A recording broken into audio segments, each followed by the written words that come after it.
በስመ አብ ወወልድ ወመንፈስ ቅዱስ አሐዱ አምላክ አሜን።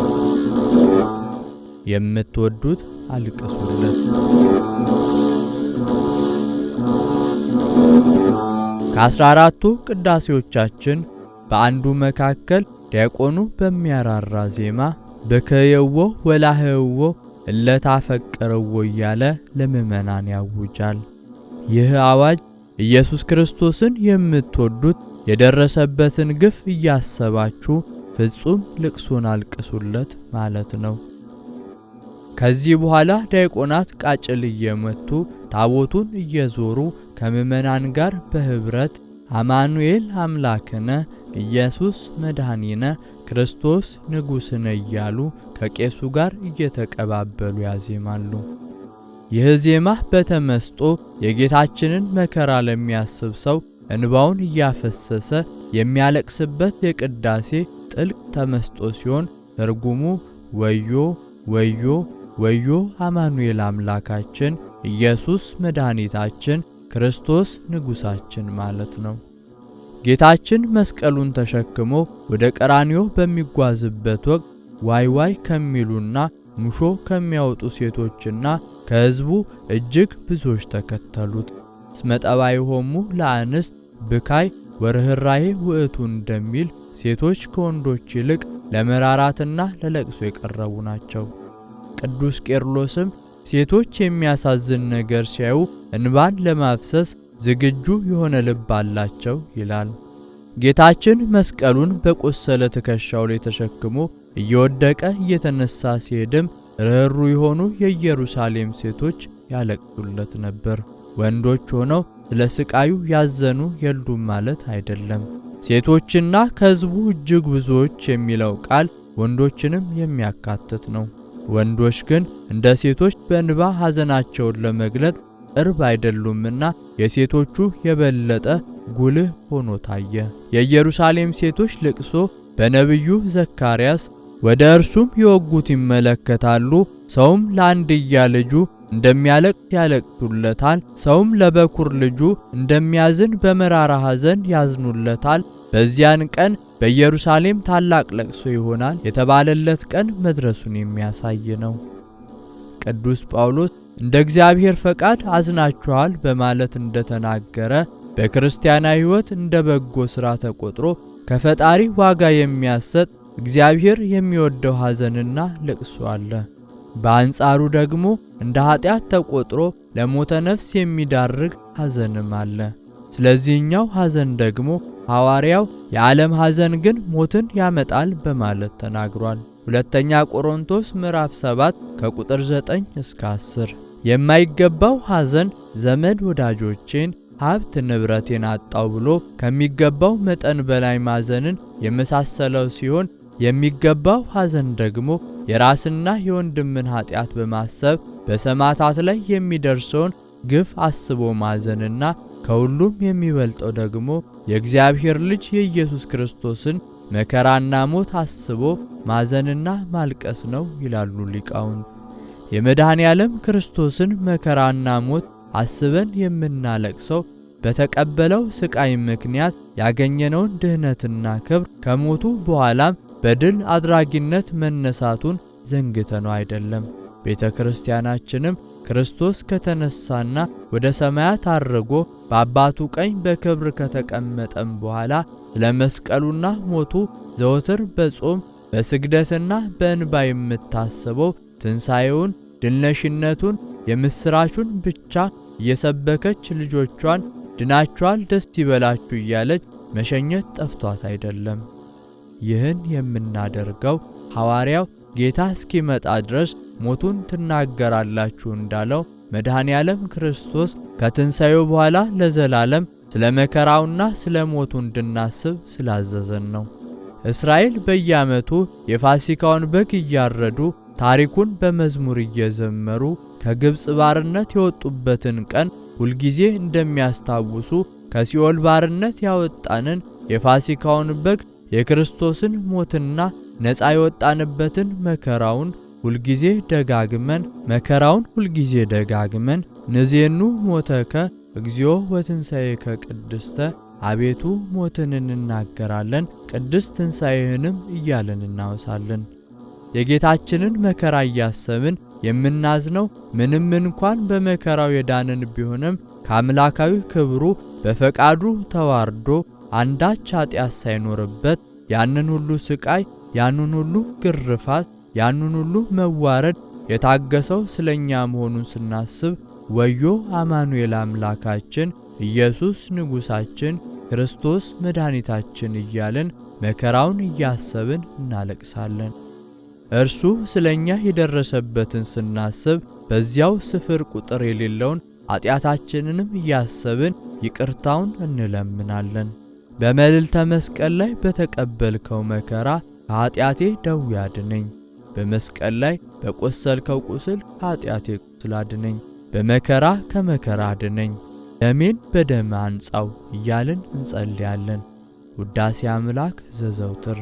የክርስቶስን አምላክነትና በሞቱ የተገኘውን ድህነት ያልተረዱ ሰዎች ግን ስለ ጌታችን ሞት ቢያለቅሱም እንኳን ለእኛ ብሎ ተሰቃየ ብለው ትርጉሙ ገብቷቸው ሳይሆን በሰብአዊ ስሜት ሆነው ብቻ ነው። ጌታችን በቀራንዮ መንገድ እየተከተሉት ያለቀሱለትን የኢየሩሳሌም ሴቶች ወደ እነርሱ ዞር ብሎ እናንተ የኢየሩሳሌም ልጆች ለእኔ አታልቅሱልኝ ያላቸው ለዚህ ነበር። እነርሱ ያለቀሱለት ንጹሕ አምላክ ለእኛ ሲል ተሰቃየ ብለው ሳይሆን የደረሰበትን ግፍ በማየት አዬ መጨረሻው ይሆን እያሉ ተስፋ በመቁረጥ ነበር። ያልተገነዘቡት ነገር መጨረሻው መስሎ የታያቸው የጌታችን መከራ የሁሉ ነገር መጀመሪያ መሆኑንና ሞቱም የሕይወት መገኛ እንደሆነ ነው። እርሱ በሞቱ ሞትን ሊያጠፋ ወደደ። በዚህም ያሰበውን ፈጽሟል። ከሞትም ወደ ሕይወት ተሻግሯል። ሴቶቹ ሲያለቅሱ የከለከላቸውም ለዚህ ነው። ስለኛ የሞተው እርሱ ሕያው ነውና ሞቱ የምናለቅስበት ክስተት ብቻ ሳይሆን ደስ ልንሰኝበት የሚገባ መሆኑን ሊያሳየን ወደደ ይላል ቅዱስ አትናቴዎስ።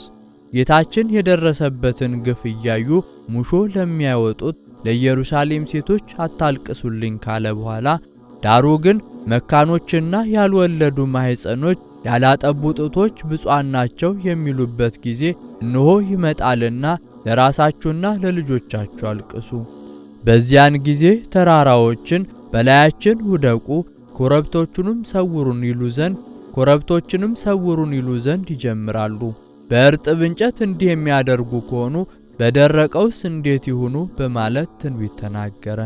የሉቃስ ወንጌል ምዕራፍ 23 ከቁጥር 29 እስከ 31።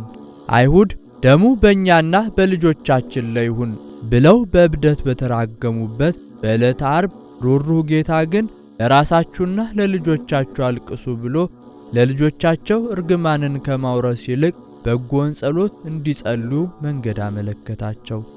ጌታችን ወላዶች በመውለዳቸው ይጸጸቱበታል፣ ያልወለዱ ደግሞ ይደሰታሉ።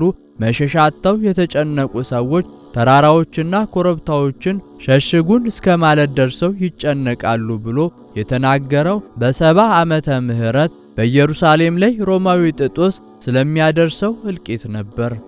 ስለዚያ አስከፊ ወቅት ከዚህ በፊትም በትምህርቶቹ ላይ ተናግሮ ነበር። ደቀ መዛሙርቱ የመቅደሱን ግንቦች ባሳዩት ጊዜ እውነት እላችኋለሁ ድንጋይ በድንጋይ ላይ ሳይፈርስ አይቀርም ብሎ ምጽአቱን ከኢየሩሳሌም ጥፋት ጋር አያይዞ አስተምሯል። በዚያ ወራት ለእርጉዞችና ለሚያጠቡ ወዮላቸው በማለትም ትንቢቱን ደምድሞ ነበር። ወደ ኢየሩሳሌም ከተማ በገባባት በሆሳና ዝማሬ ዕለትም አስቀድሞ ከደብረ ዘይት ተራራ ስር ባለ ኮረብታ ላይ ሆኖ ከተማይቱን እያየ አልቅሶላት ነበር። ሲቀርብም ከተማይቱን አይቶ አለቀሰላት እንዲህ እያለ ለሰላምሽ የሚሆነውን በዚህ ቀን አንቺስ እንኳን ብታውቂ፣ አሁን ግን ከዓይንሽ ተሰውሯል። ወራት ይመጣብሻልና ጠላቶችሽም ቅጥር ይቀጥሩብሻል፣ ይከቡሻልም፣ በየበኩሉም ያስጨንቁሻል። አንቺንም በአንቺ ውስጥ የሚኖሩትን ልጆችሽን ወደ ታች ይጥላሉ። በአንቺ ውስጥም ድንጋይ በድንጋይ ላይ አይተውም የመጎብኘትሽን ዘመን አላወቅሽምና። የሉቃስ ወንጌል ምዕራፍ 19 ከቁጥር 41 እስከ 44። ፈጣሪዋ በሥጋ ተገልጦ የጎበኛትን ወራት ሳታውቅ የተቃወመችውና ከቄሳር በቀር ንጉሥ የለንም ብላ የጮኸችው ኢየሩሳሌም በጠላት ተከባ የሚደርስባትን መከራ ባየ ጊዜ ርኅሩኅ አምላክ አለቀሰ። ጌታችን ለኢየሩሳሌም ሴቶች በሮማውያን እጅ የደረሰበትን ስቃይ አይተው ሙሾ ከማውጣት ይልቅ ስለ ራሳቸው እንዲያለቅሱና እንደ ነነዌ ንስሐ እንዲመለሱ ነገራቸው። መከራው ሊመጣ የቀሩት እንደ ነነዌ 3 ቀን ሳይሆኑ ከ30 ዓመታት በላይ ነውና ለንስሐ እንባ በቂ ጊዜ ያላቸውን የኢየሩሳሌም ሰዎች ለራሳችሁ አልቅሱ አላቸው። ከዚህ በኋላ በእነርሱ ላይ ሊመጣ የሚችለውን መከራ እርሱ ከሚቀበለው መከራ ጋር አነጻጽሮ በእርጥብ እንጨት እንዲህ የሚያደርጉ ከሆነ በደረቀውስ እንዴት ይሆኑ አለ። ጌታችን እርጥብ እንጨት ብሎ የተናገረው ስለ ራሱ ሲሆን ደረቅ እንጨት ያለው ደግሞ ስለ እስራኤል ነበር። እርጥብ ወይንም ለምለም እንጨት የሚለው ቃል ስለ ጌታችን የሚገልጸው ብዙ ነገር እንዳለ ሊቃውንት ያብራራሉ። የመጀመሪያው አምላክነቱን ሲሆን በእርጥብ እንጨት እንዲህ የሚያደርጉ ከሆነ በደረቁስ ማለት መለኮት በተዋሃደኝ በእኔ እንዲያደረጉ ከሆነ አምላክነት በሌላቸው በእናንተ ላይማ ምን ያደርጉ ይሆን ይል ነበር። ቅዱስ ኤፍሬም ሶርያዊም ይህን ሐሳብ ከተጋራ በኋላ እርጥብ እንጨት በልምላሜው ምክንያት ፍሬን እንደሚያፈራ የጌታችን ተአምራትም የአምላክነቱ ፍሬዎች መሆናቸውን ይገልጻል። በዚህም መሰረት በእርጥብ እንጨት እንዲህ የሚያደርጉ ከሆነ በደረቁስ እንዴት ይሆን የሚለውን አረፍተ ነገር ተአምራትን በምሰራ በእኔ ላይ እንዲህ ካደረጉብኝ ተአምር በማያደርግ ሰው ላይማ ምን ሊያደርጉበት ይሆን ሲል አብራርቷል። የግዕዙ ትርጓሜም እርጥብ እንጨት መልካም ፍሬን የምታፈራና ፍጹም ተአምራትን የምታደርግን የለመለመች ነፍስን የሚያስረዳ ሲሆን በደረቁማ እንዴት የሚለው ደግሞ መልካም ነገር ወዳሌላቸው ወደ ሕዝበ እስራኤል ያመለክታል ይላል። ወስብሐት ለእግዚአብሔር ወለወላዲቱ ድንግል ወለመስቀሉ ክቡር።